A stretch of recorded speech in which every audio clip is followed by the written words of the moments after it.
Votre œuvre est traduite dans une trentaine de langues et vous publiez chez Grasset Un racisme imaginaire, sous-titre Islamophobie et culpabilité. Tariq Ramadan, vous êtes professeur d'études islamiques contemporaines à l'université d'Oxford, directeur du centre de recherche sur la législation islamique et l'éthique. Vous avez publié de nombreux ouvrages, le dernier en date, Le génie de l'islam, sous-titre Initiation à ses fondements, sa spiritualité et son histoire. C'est aux presses du Châtelet.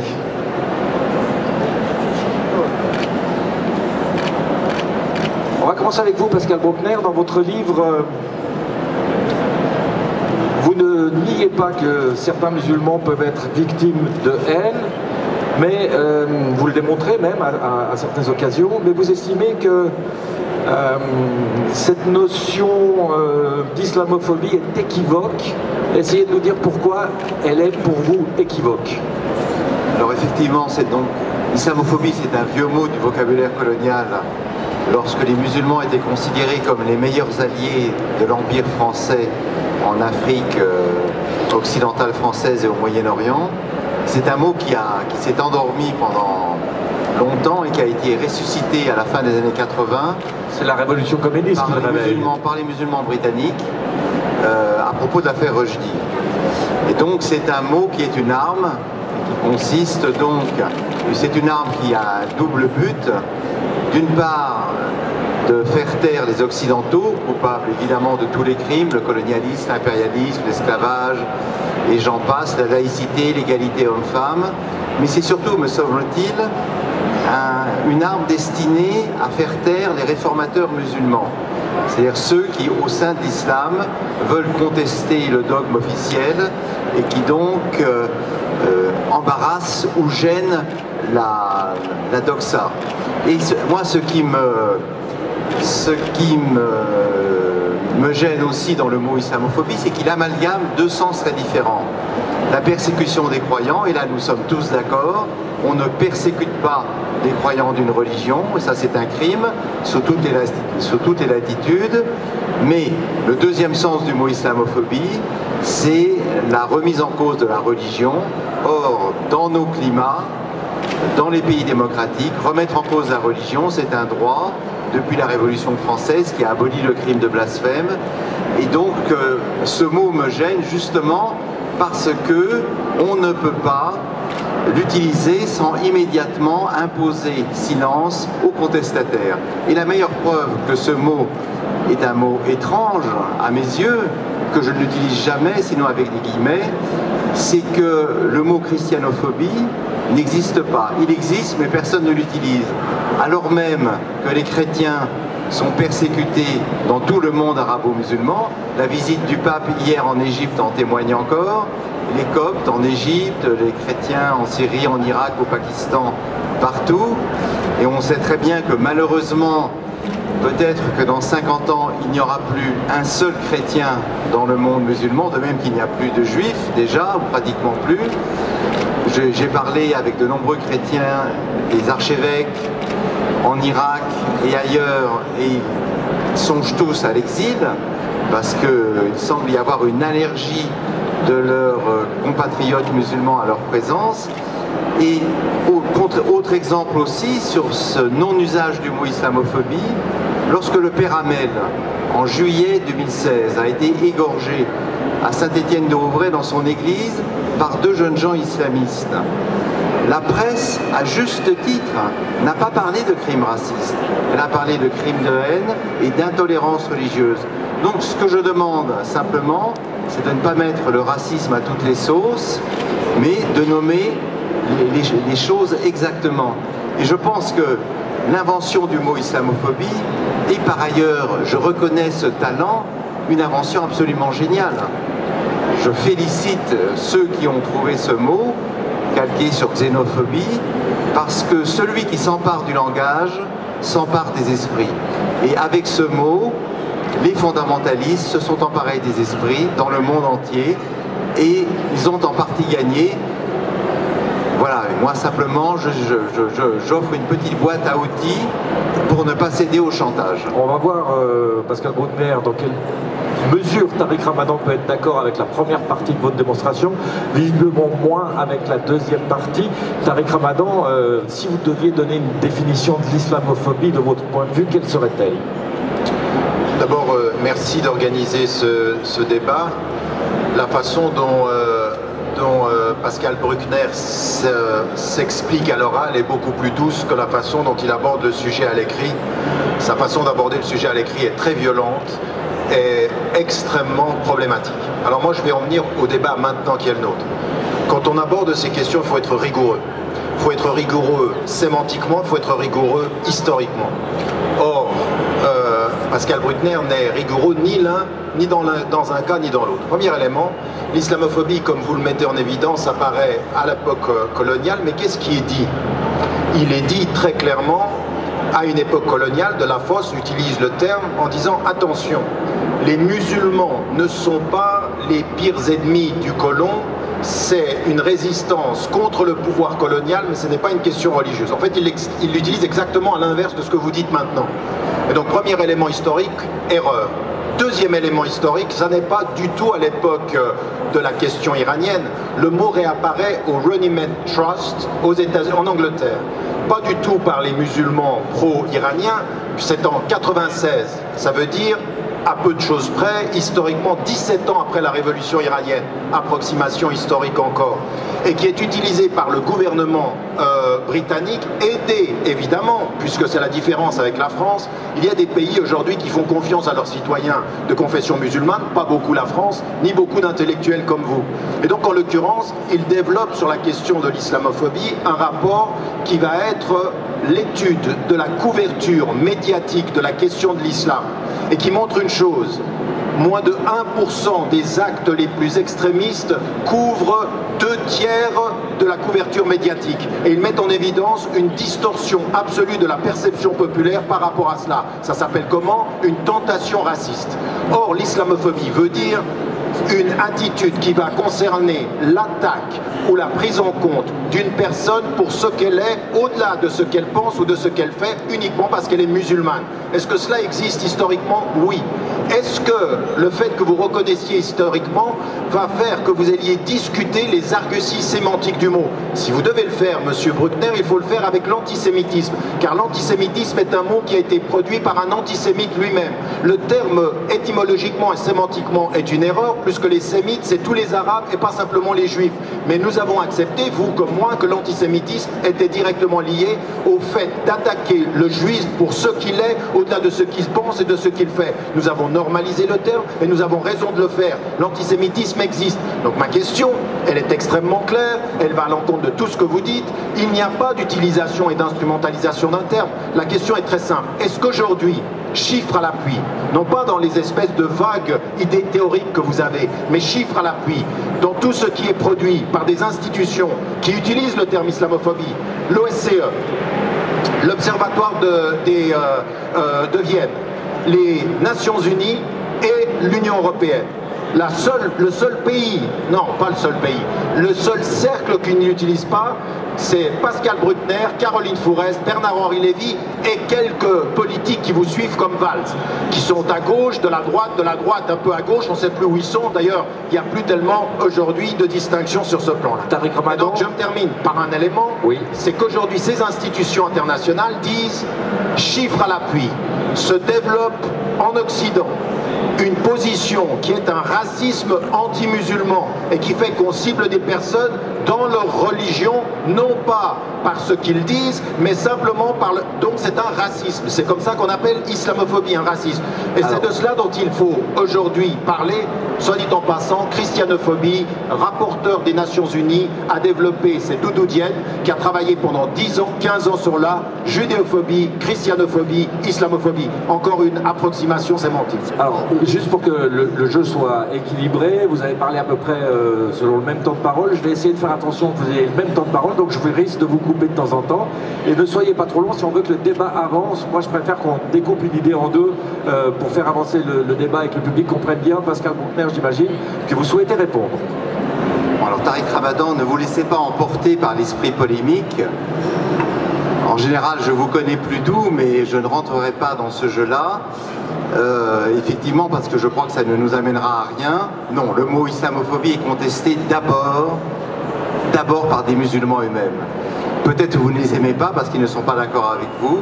Des gens comme Kamel Daoud, Boualem Sansal, des femmes comme Sonia Mabrouk, Siem Abchi en France, beaucoup d'autres dans le monde arabo-musulman qui ont une autre conception de l'islam, et ils s'insurgent contre le fait très simple que on mette une équivalence entre musulmans et victimes. Être musulman, ça n'est pas être une victime. Il vaut mieux être musulman à Genève, Paris, Düsseldorf et Washington qu'être chrétien au Caire ou dans n'importe quel pays arabo-musulman où on est effectivement regardé comme le vestige d'une religion qui devrait disparaître. Donc, christianophobie, je suis désolé, ça ne prend pas, ça n'a pas pris, et personne ne s'émeut du sort des chrétiens d'Orient, personne, sauf les musulmans les plus libéraux, les plus ouverts, qui tentent de sauver les minorités chrétiennes, mais pour l'instant, on sait bien que leur sort est de disparaître, parce que, de façon un peu étrange, je le dis en tant qu'ancien élève des jésuites, être chrétien ou juif, ce n'est pas appartenir à une race inférieure, monsieur Ramadan. Nous ne sommes pas voués à la disparition, ni les bouddhistes, nous sommes des hommes comme les autres. Et le fait que l'islam soit arrivé comme la dernière révélation n'en fait pas une religion supérieure. La postériorité temporelle n'est pas un signe de supériorité métaphysique ou humaine. Donc, le problème qui se pose, c'est celui que l'on constate d'une certaine allergie à l'altérité. L'altérité chrétienne, l'altérité juive, ou bien bouddhiste ou hindoue. Et c'est là, effectivement, que je m'inquiète. Et quant à l'analogie que vous avez faite avec l'antisémitisme, je rappellerai très simplement que l'antisémitisme désigne les juifs non pas en tant que religion, mais en tant que peuple. En d'autres termes, non, justement, ça n'est pas la même chose. Ce sont les juifs en tant que peuple. En d'autres termes, un juif incroyant pouvait être désigné comme un juif par le national-socialisme, et l'équivalence entre les juifs de 1940 et les musulmans de 2017 n'est rien d'autre qu'un argument révisionniste, parce que ça n'a aucune consistance historique. Et je rappellerai simplement que la grande différence, puisque vous parlez de l'attitude des Européens vis-à-vis des musulmans, c'est qu'en 1930 ou dans les années 40, il n'y avait pas d'extrémistes juifs qui allaient lancer des bombes dans les aéroports, dans les centres commerciaux ou égorger des prêtres dans les églises. Donc il est normal que la perception ne soit pas tout à fait la même. Donc ne mettez pas dans votre diatribe, le fait que nous vivons depuis 20 ans dans un contexte d'attentats non-stop pratiquement chaque semaine. Voilà, Tariq Ramadan vient de me dire que je l'ai laissé parler longtemps, c'est très clair, hein, il est écart, il y a eu 5 minutes, 5 minutes, 5 minutes, vous avez donc 5 minutes, et j'aimerais vous entendre sur cette réticence à l'altérité. Écoutez, je vais répondre à cela. Ne faites pas semblant de ne pas avoir compris ce que j'ai dit. Je disais que votre débat sur l'origine du terme et le fait que le sens n'était pas si clair que ça, vous pourriez dire exactement la même chose sur le terme antisémitisme. Je vous ai même dit que je comprenais, que j'utilise moi-même le terme antisémitisme parce qu'il a un sens normatif accepté. Ne faites pas semblant de ne pas comprendre, c'est un peu gênant. Deuxième des choses, c'est cette question qui est celle de... Il y a des musulmans qui sont contre le propos parce qu'ils sont contre le fait de se victimiser. Mais attention, il y a deux choses qui sont différentes. Le fait d'entretenir un discours victimaire en disant « personne ne nous aime parce que nous sommes musulmans », vous trouverez avec moi le plus grand défenseur de cette idée qu'il ne peut pas être question de nous positionner comme victimes. Il y a des réponses auxquelles qu'on doit apporter sur la question de la violence, sur la question des des critiques que vous pouvez avoir, et Dieu sait si moi je les accepte. Vous savez, entre nous, je suis moi sur une liste de Daesh. Vous n'y serez pas. Vous savez pourquoi vous n'y serez pas? Parce que vous êtes l'allié objectif de ce qu'ils veulent. Eux, ils veulent la fracture dans la société. C'est exactement le même discours. Vous êtes un allié intellectuel objectif de la fracture dans la société occidentale. Pourquoi? Parce que vous êtes en train de me parler de quelques personnes qui sont contre le sentiment victimaire. Nous sommes tous d'accord là-dessus. Maintenant, monsieur, répondez clairement à la question. Y a-t-il, oui ou non, en France, en Allemagne, en Suisse, aujourd'hui, en Europe, aux États-Unis, une expression d'un racisme qui vise une certaine population parce qu'elle est musulmane et uniquement parce qu'elle est musulmane? Comment vous expliquez, chiffre à l'appui, 72% de la population française a une image négative de l'islam? Est-ce que ça veut dire que 72% de la population française est raciste? Absolument pas. Mais la question aujourd'hui, c'est que vous avez sur le plan du terrain, social, au niveau du travail, discrimination à l'emploi, discrimination au logement, discrimination à l'école. Ça existe ou pas? Répondez à la question au lieu de nous amener sur le mot a été inventé pour éviter la critique. Moi, j'ai aucun problème avec votre critique de l'islam. Et le dernier élément que j'aimerais dire, c'est que ce que vous avez dit dans votre propos là est révélateur de votre pensée. Votre pensée, en fait, c'est l'islam le problème. Parce que vous pensez que nous pensons que comme c'est la dernière révélation, nous avons un problème avec l'altérité. Mais monsieur, avez-vous une connaissance de l'histoire des idées et de l'histoire des sociétés? Vous allez dire à un homme qui vient des sociétés majoritairement musulmanes que dans son histoire, il n'a pas su cohabiter avec les juifs et les chrétiens, mais l'extermination des juifs, elle a eu lieu où? En Égypte? Au Maroc? Elle a eu lieu ici, en Europe. Vous n'allez pas donner des leçons d'histoire à une population qui, en Europe aujourd'hui, il y a un problème aujourd'hui avec la population, avec certains composants de la population juive dans le monde musulman, mais ce n'est pas la religion, c'est la question d'Israël. Et on doit faire la différence. J'ai été le premier à le dire en 2001, on ne pourra jamais justifier l'antisémitisme qui est à condamner avec la critique de l'État d'Israël. Mais vous savez, ce que vous critiquez vis-à-vis des musulmans, c'est vous qui le faites. Vous avez établi que toute critique de l'État d'Israël était de l'antisémitisme. C'est vous qui faites l'amalgame, c'est pas nous. Moi, ce que je peux vous dire, c'est que je suis le premier à critiquer l'Arabie Saoudite, à critiquer les États du Golfe, à critiquer des interprétations Daesh et autres. On le fait, ce travail-là. Donc ne nous mettez pas dans une situation où vous dites « mais vous avez un problème avec l'altérité ». Mais non, cher monsieur, on n'a aucun problème avec l'altérité de beaucoup de pays majoritairement musulmans qui vivent avec des chrétiens et qui vivent avec des juifs. Maintenant, si vous allez prendre des expressions d'extrémisme dans ces pays-là, vous avez raison, mais on les a aussi ici, on a des expressions d'extrémisme partout. Aujourd'hui, vous avez des gens, quand je viens en France, ils ne veulent pas que ma parole soit entendue et ils ont envie que je n'entre pas. On veut exclure cette parole-là. Donc s'il vous plaît, ne simplifiez pas le débat. Il est très profond, il est très dangereux. J'aimerais que les gens se rendent compte que derrière la douceur de votre propos, la conséquence, les conclusions de ce que vous dites, c'est très dangereux parce que vous donnez du grain à moudre en disant aujourd'hui, les musulmans ont un problème entre eux. Nous n'avons pas de problème avec la présence musulmane. C'est pas vrai. Vous en avez fait un problème. Vous avez un vrai problème. Les seuls musulmans avec lesquels vous avez envie de discuter, c'est les gens qui répètent ce que vous dites. Vous avez envie de... Vous n'êtes pas dans le dialogue. Vous êtes dans ce qu'on appelle un monologue interactif. Vous parlez avec vous-même. C'est ça. Alors, pour vous rassurer, Tariq Ramadan, vous avez parlé exactement le même temps que Pascal Bruckner. C'est parfait. Vous avez la parole, Pascal Bruckner. Bon, alors... il me semble pourtant que nous sommes en train d'essayer de dialoguer, cher Tariq Ramadan, mais apparemment vous me mettez dans tous les sacs possibles et imaginables. Alors allié de Daesh, écoutez, c'est tellement gros que je pense que vous devriez rougir de ce genre d'accusation. C'était bon ça à l'époque de l'Union soviétique quand on accusait l'autre de faire le jeu de l'impérialisme. Bon, sérieusement, on n'est pas au jardin d'enfants, essayons de garder au débat un certain niveau. Quant à l'altérité dont vous parlez, oui, c'est vrai que dans l'histoire des pays musulmans, il y a eu une certaine protection des juifs et des minorités chrétiennes, mais à quel prix?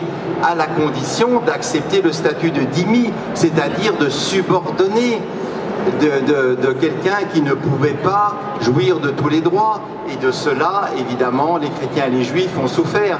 Aujourd'hui même, le christianisme est en train de disparaître des pays arabo-musulmans. J'ai parlé il y a quelques mois avec Monseigneur Petros Moshe, qui est archevêque de Mossoul, et tous les chrétiens de cette région vont partir tout simplement parce qu'ils sentent bien que leur présence n'est plus désirée.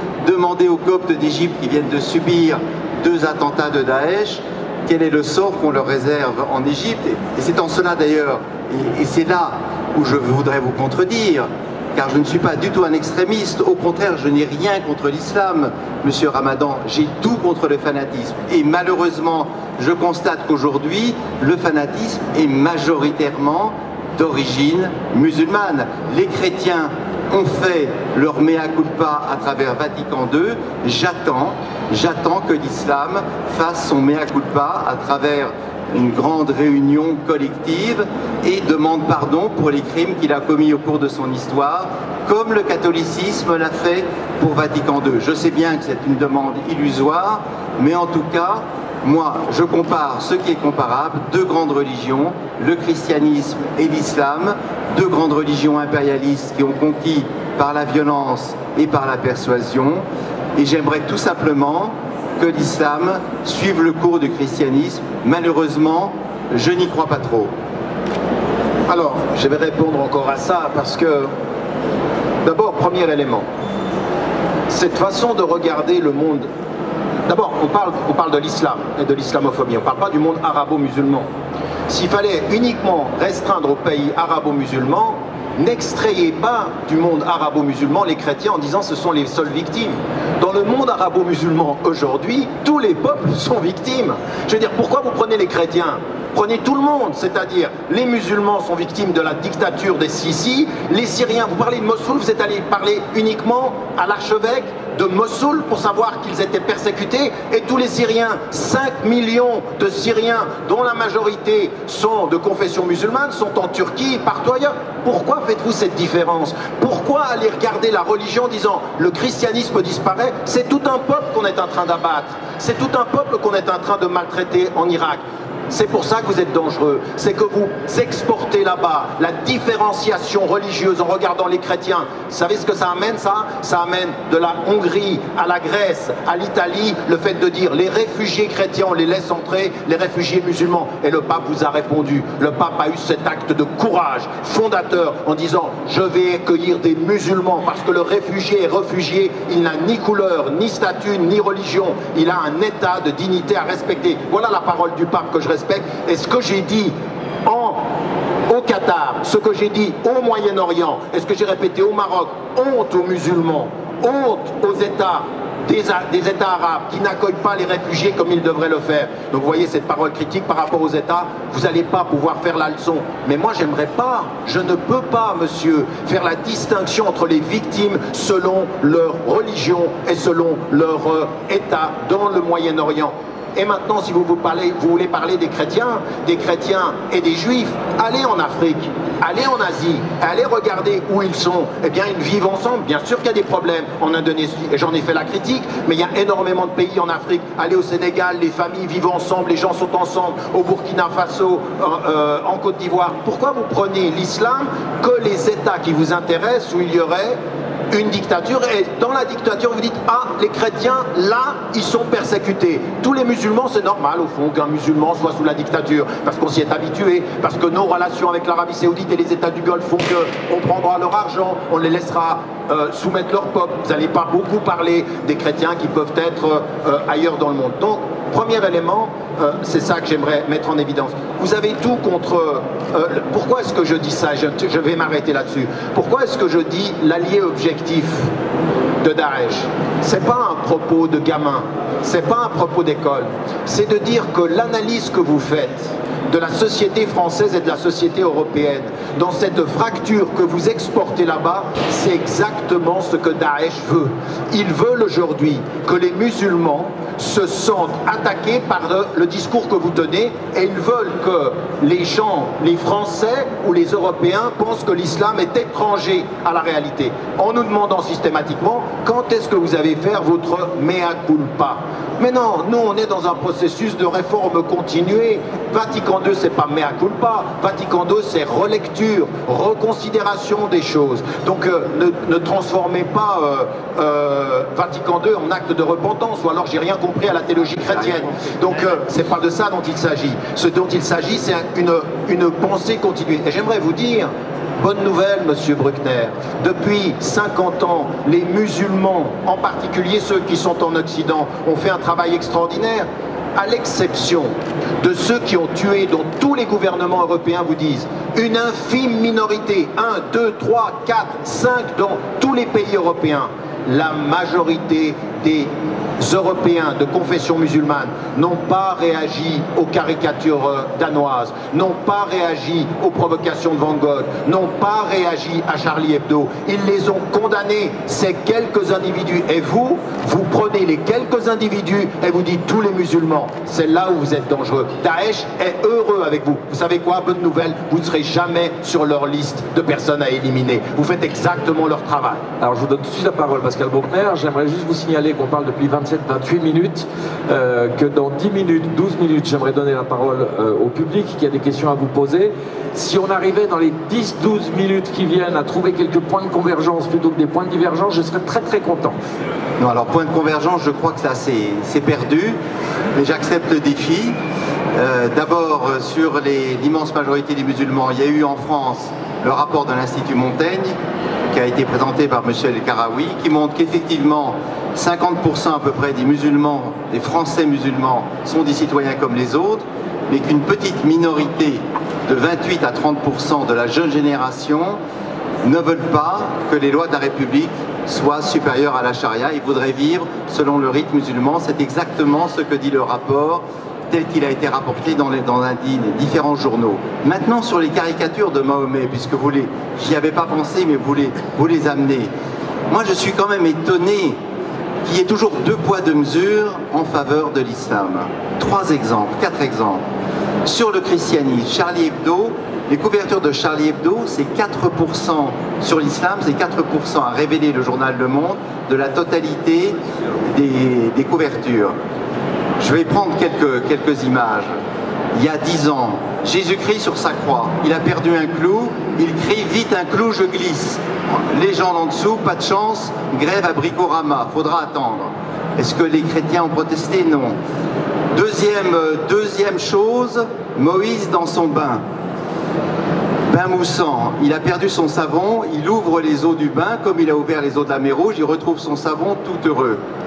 3e caricature, Sœur Emmanuel, donc, qui s'occupait des chiffonniers du Caire, à 4 pattes, sodomisé par Benoît XVI il y a quelques années. Est-ce qu'on a envoyé des commandos de jeunes catholiques égorger les gens de Charlie Hebdo? Non. Et dernier exemple, la semaine dernière, on voit François Fillon portant sa croix, après son échec au premier tour des élections, et Légende rend la croix. Est-ce que dans tous ces cas, des chrétiens ou des juifs sont allés exécuter les dessinateurs de Charlie Hebdo? Non. Est-ce qu'on a eu des manifestations monstres? Non. Et si vous voulez, c'est là où franchement on a le droit en Europe de se moquer de Jésus, du pape, de Moïse, du Dalai Lama, mais dès lors qu'on touche à un poil du prophète, on est un raciste et on mérite la mort. Et la meilleure preuve, c'est que les censeurs ont gagné. Plus personne aujourd'hui dans le monde ne publiera une caricature du prophète. Je sais que vous avez traité les dessinateurs de Charlie Hebdo de lâches et que vous avez dit, monsieur Ramadan, que vous n'étiez ni Charlie ni Paris, ce qui veut dire que vous êtes vous-même du côté des terroristes, car si vous n'êtes pas solidaire avec les victimes, c'est que vous êtes avec les bourreaux. Ouais, effectivement, pour la convergence, c'est raté. Hein. Et pour la convergence, c'est raté, et je vous renvoie effectivement à votre assimilation à Daesh, que les loups se mangent entre eux, je n'y peux rien, c'est la règle dans toutes les guerres. Tariq Ramadan. Au-delà du fait qu'on n'est pas dans l'humour, mais qu'on est dans un propos un peu à la limite de l'insulte, permettez-moi de vous répondre. C'est vous qui avez commencé. Ah, mais vous savez, la sagesse, c'est de répondre avec élégance à l'insulte quand on la sent, et je vais vous répondre avec élégance. Moi, je vais répondre avec Vous avez élégance. été très sages tous les deux jusqu'à maintenant, on va le laisser répondre. Et puis Ma je vous réponse donnerai la avec parole. élégance, monsieur, c'est la chose suivante. Première des choses, sur ce que vous venez de dire. Alors je vais commencer par la fin. Vous dites, j'ai dit que je n'étais pas Charlie, et j'ai dit que je n'étais pas Paris. Alors effectivement, j'ai dit et répété que je n'étais pas cet humour-là, et que j'avais un vrai problème, parce que Charlie Hebdo a viré vers la provocation systématique. Le problème du décompte du Monde sur les 4%, c'est que ça ne touche pas l'ensemble de la couverture, ni le type de rapport à une population en France. Et je vais vous donner un exemple. Pourquoi est-ce que j'ai dit que je n'étais pas Charlie, et pourquoi j'ai dit c'est un humour? Harakiri, avant Charlie Hebdo, s'attaquait au pouvoir, s'attaquait aux puissants. Et là, tout à coup, ils ont changé de mode à période régulière, chaque 6 mois, dans des situations financières. Parce que moi, je leur ai dit, moi j'ai dit, il ne faut ni attaquer Charlie Hebdo en justice, ni répondre. Depuis Salman Rushdie, où je me suis opposé à la condamnation à mort, je me suis opposé, vous avez oublié, mais j'ai pris une position directe contre la fatwa. J'ai dit c'est une fatwa politique, c'est pas religieux. Deuxième des choses, dans les caricatures danoises, j'ai dit aux musulmans danois, prenez une distance intellectuelle, on vous provoque, souriez, éloignez-vous, ne réagissez pas. C'est beau ça, c'est élégant, non? Donc en l'occurrence, voilà ma position. Elle a toujours été la même. Ni procès, ni attaque, prise de distance, on aime, on n'aime pas, on prend des distances. Ça c'est le premier élément. Pourquoi est-ce que j'ai dit que je n'étais pas Charlie? Et pourquoi je les ai interpellés? J'ai dit, mais si votre affaire, elle n'est pas uniquement financière, vous savez ce que vous pouvez faire comme geste élégant?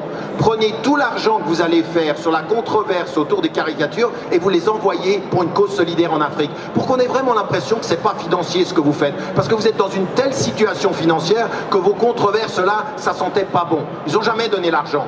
Mais pourquoi j'ai dit que je n'étais pas Charlie non plus? Parce que un journal dont vous parlez juste de la caricature sur les chrétiens ou sur les juifs, pourquoi ne dites-vous pas que ce même journal qui, au nom de la liberté d'expression, a présenté ceci 2 semaines avant la controverse, mais renvoie Ciné, qui a la mauvaise idée de faire une plaisanterie sur le fils de Sarkozy qui serait juif et qui réussirait dans la vie. 2 semaines il a tenu.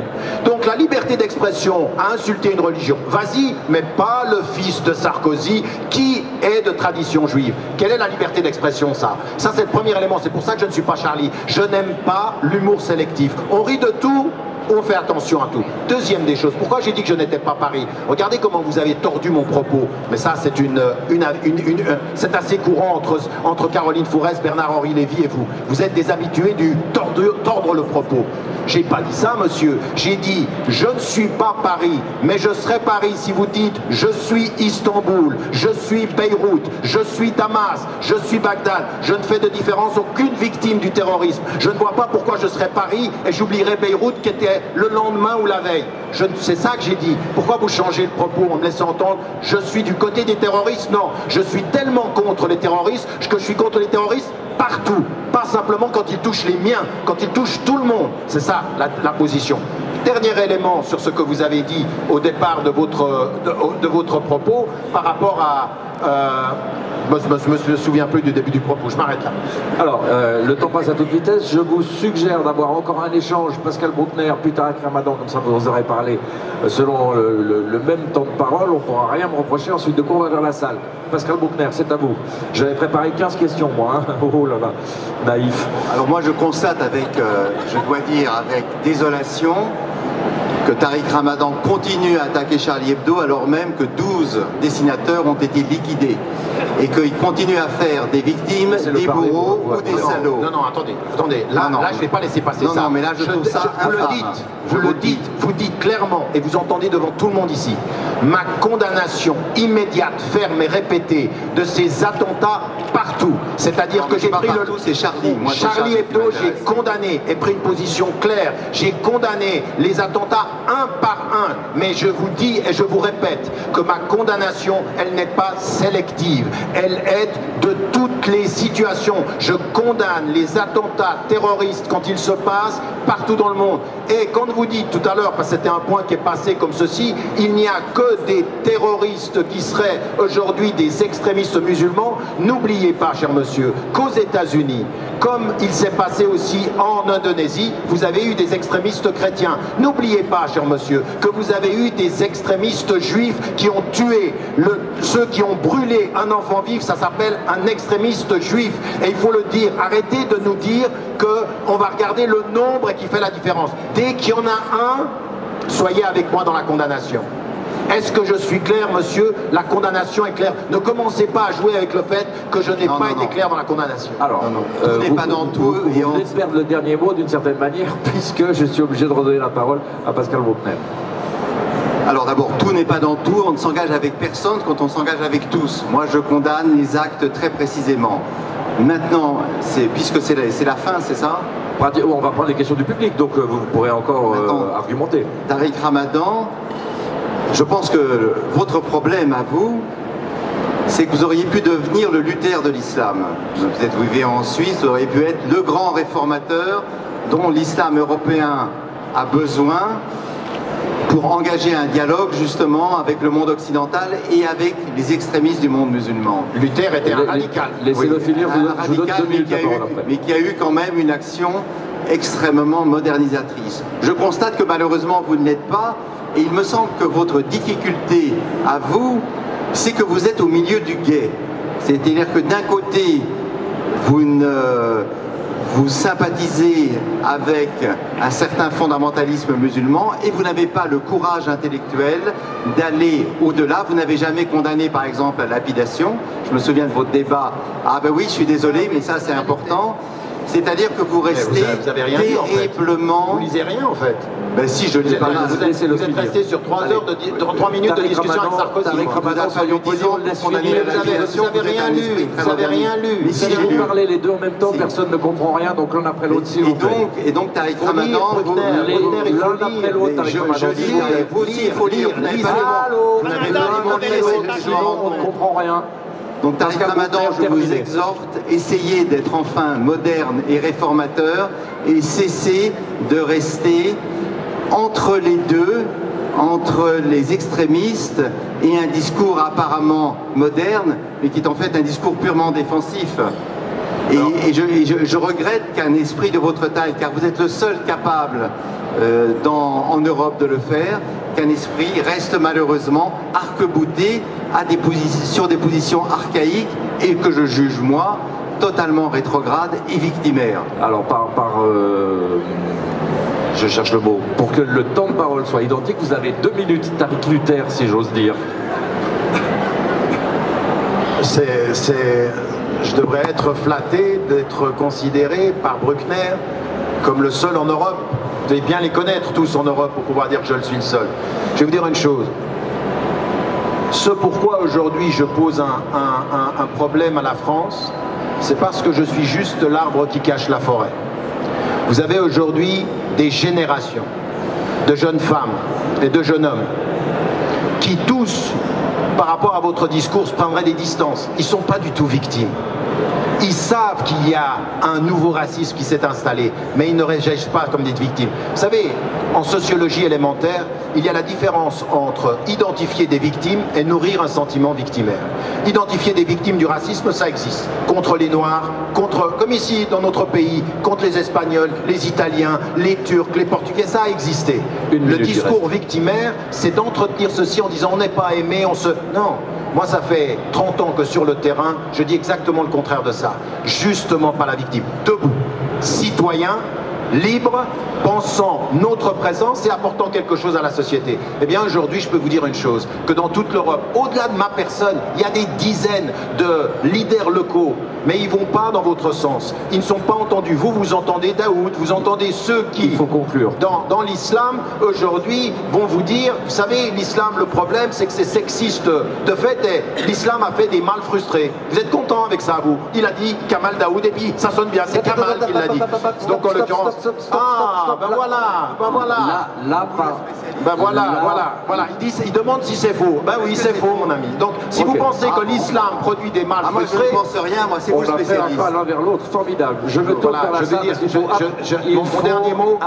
Mon dernier mot, c'est simplement la parole à la salle. Il y a une génération qui vient et l'avenir de l'Europe aujourd'hui, il est beaucoup plus positif que ce que vous en dites. Attendez, une génération est ouverte. Point final. Je ne dis pas le contraire.